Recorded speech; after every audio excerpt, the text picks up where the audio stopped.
Yo, you guys, this is Blacklist of the Abyss, and this is my review for Naruto Shippuden episode 336. Now, this one, it's pretty much just the rest of Kabuto's flashback. We see Kabuto and he's helping out Nono. The two of them are using medical ninjutsu, actually, so Kabuto's learned it at this point, and they're healing Leaf Ninjas so that they can get funding from the Leaf. And Kabuto, one of the guys he ends up healing is actually Orochimaru. And Orochimaru tells him that he would make a good ninja, he should become one. So Kabuto's got that in his mind, but he tells him,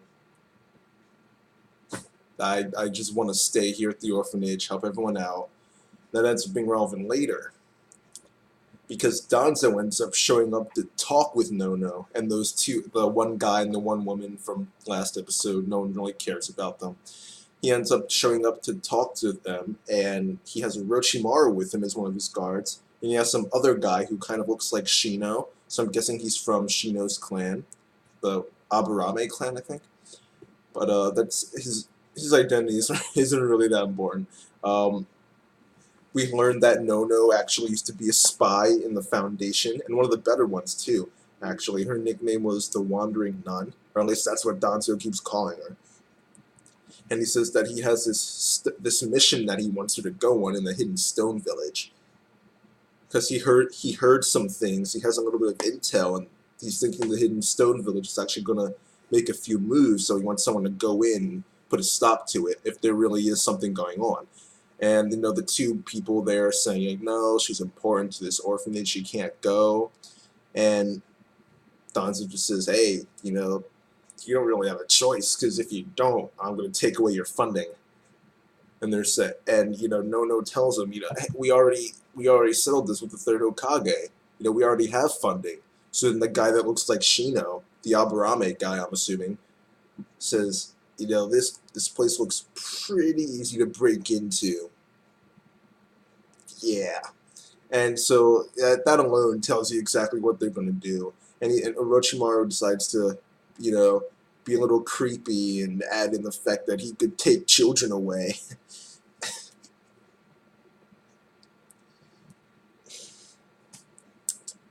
The point. So Nono ends up accepting this long-term mission, and Anzo ends up not stopping there. He says that he lost one of his men getting the intel, so he wants to take one of the children as compensation. So Kabuto ends up volunteering to go so that he can help out the orphanage and get money for them. But he doesn't tell them that. He just leaves and acts like he wanted to do it the whole time. Later, Nono finds that out, and that becomes relevant later. But at this point, we just see Kabuto infiltrating pretty much all the villages, except for the Hidden Leaf, since he was a leaf ninja. But he infiltrates a bunch of different villages, and it ends with the Hidden Stone Village. And he's thinking about the orphanage and everything that could have been over the last 5 years, since that's how long it's been. And someone attacks him, so he dodges the kunai and he just one shots her, boom, cut across the chest. And it turns out the person who attacked him was Nono. So he ended up killing his mother pretty much. And Kabuto was saying, "Oh my God, he doesn't know what to do." Well, he does know what to do. He goes and starts healing her right away to try and save her life. But he has no clue what's going on, why she would attack him or anything. And she doesn't recognize him, so he's trying to tell her, it's me, Kabuto. But he even puts his glasses on her, but she still doesn't recognize him. So that kind of hurts Kabuto when he stops healing her. I don't know if it's because of the disappointment that he stopped, or because he realized she couldn't be healed anymore. But he stops healing her, she dies, and he leaves. These two stone ninja come and see her there, and I think the chin that one of those guys had makes me think that it was Kitsuchi, who is Kurotsuchi's dad, and I believe Unoki's son, because Kurotsuchi is Unoki's granddaughter. So unless she's his granddaughter on her mother's side, then it would mean Kitsuchi is Unoki's son as well. But whatever. It's really not that important at all. Kabuto, after Nono dies, he goes off and he's like trying to make sense of the situation. And Orochimaru, as he's been watching him, apparently just comes out of nowhere from the water. It was incredibly creepy, and he takes Kabuto back to his hideout. And at this point, Kabuto just learns all this information from Orochimaru.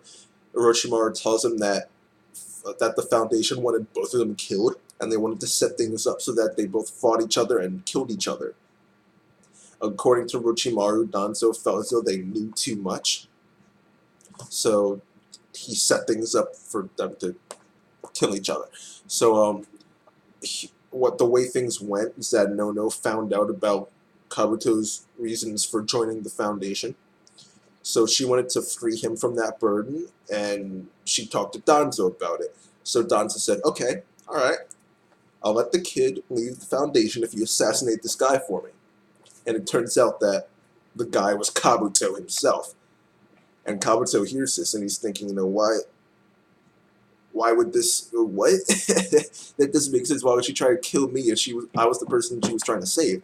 And Orochimaru tells him that, well, what happened was that Danzo was sending, or at least the Foundation, I don't know if it was I don't remember if it was Danzo specifically, but the Foundation sent Nono these pictures of Kabuto over the years as he was growing, just to show that he was okay.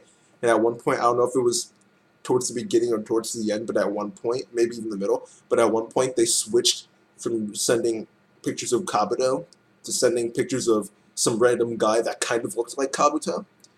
So when Nono ended up seeing the real Kabuto, she didn't recognize that it was him. So that's why Kabuto didn't. Right. That's why she didn't recognize Kabuto. So yeah, that's pretty much the gist of the situation. A little extra thing thrown in there is that Orochimaru was sent by Danzo to the plan is for both of them to die, but if they didn't kill each other, then Orochimaru was supposed to go in and kill the one remaining. Kabuto hears that and he goes crazy. He starts cutting and trying to kill Orochimaru, and then, but Orochimaru, he's Orochimaru, so that's not gonna work.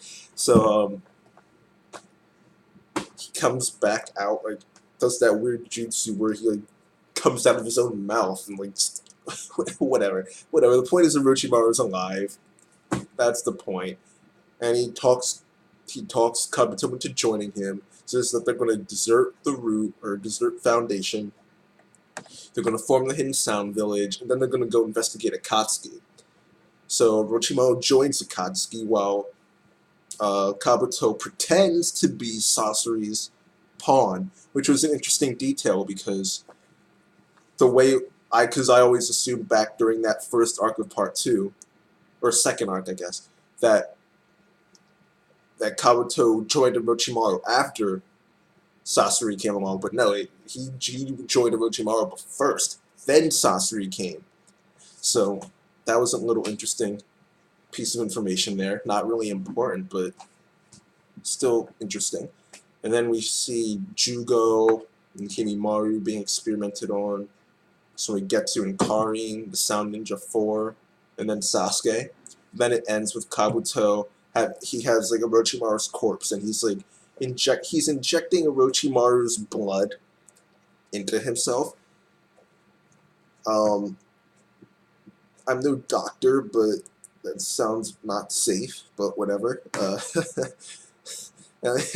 I mean, unless they have the same blood type, it's manga. It doesn't matter. It doesn't matter. The point is that's the end of the episode right there. So it was an okay episode, but I'll give it a 7 out of 10 anyway, just because of Orochimaru. But yeah, that's it for this. Rate, comment, subscribe, and I'll see you guys next time.